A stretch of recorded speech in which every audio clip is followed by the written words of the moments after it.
Αν γράφω για ένα σκοπό, τότε θα είναι τα όνειρα που βρωμισμένα τα ξαναβρήκαμε στα λασπόνερα. Γιατί ο κόσμος μας αλλάζει και το βλέπεις, αλλά πάει προς το χειρότερο και δεν υπάρχουν όρια.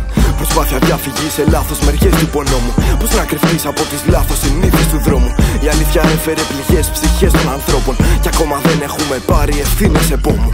Κι ας ήταν λίγα, ζήσα χρόνια γεμάτα κι είναι βαρύ αυτό. Μα τα παιδιά που θέλω να φύγω για πάντα. Κι όταν τα σκέφτομαι τα βράδια νιώθω ενοχές, γιατί νιώθω πως έχω ευθύνες για τα πάντα. Τα φορτώνουμε σε άλλους να έχουμε καθαρά τα χέρια μας, να μην δείχνουν ματωμένα τα μαχαίρια μας. Και πάλι βγάζουμε τις ουρές μας απ' έξω, να έχει χώρο να υποδεχτούμε με κάλλη τη μιζέρια μας. Πέτουν ψηλά, μαλλιώνουν τα φτερά. Και τι να πούμε, είναι μακριά η χαρά απ' τα παιδιά. μ' όνειρα έχουν Για μας στερήθηκαν χάδια, φίλια κι αγκαλιές. για τα παιδιά που φύγανε και δεν γυρνάνε.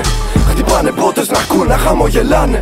Ξυπνιώ στα βράδια αφού δεν έχω λόγο για ύπνο. Μόνο θα έχω χάσει πάλι 2-3 ώρες απ' τη μέρα μου. Ένα beat σε αυτιά μου και 2 σκέψεις που με κρατάνε ξύπνιο. Γεμίζουν τη σελίδα μου και αδειάζουν την καριέρα μου.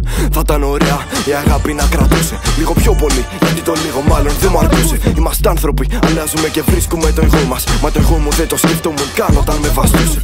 Κι είναι περίεργο το στάδιο της απόρριψης, γιατί δεν ψήνεται κανείς απλά να καταλάβει. Αν και έπεσα μέσα με μια ελάχιστη απόκληση, πως θα ήταν χαρούμενος μόνο αυτός που είχε προλάβει να είναι. Και ένα παιδί που βλέπει σκότος μες στην πόλη του και δεν ξέρει ακόμα σε αυτό το θέατρο ποιοι είναι οι ρόλοι του. Θα δυσκολεύτηκε να σκεφτεί για την πάρτη του και πλήρωσε ακριβά, μα δεν μετάνιωσε ποτέ. Πέτουν ψηλά, μαλλιώνουν τα φτερά. Και τι να πούμε, είναι μακριά η χαρά απ' τα παιδιά. μ' όνειρα έχουν Για μας στερήθηκαν χάδια, φίλια κι αγκαλιές. για τα παιδιά που φύγανε και δεν γυρνάνε. Χτυπάνε πότες να ακούν να χαμογελάνε.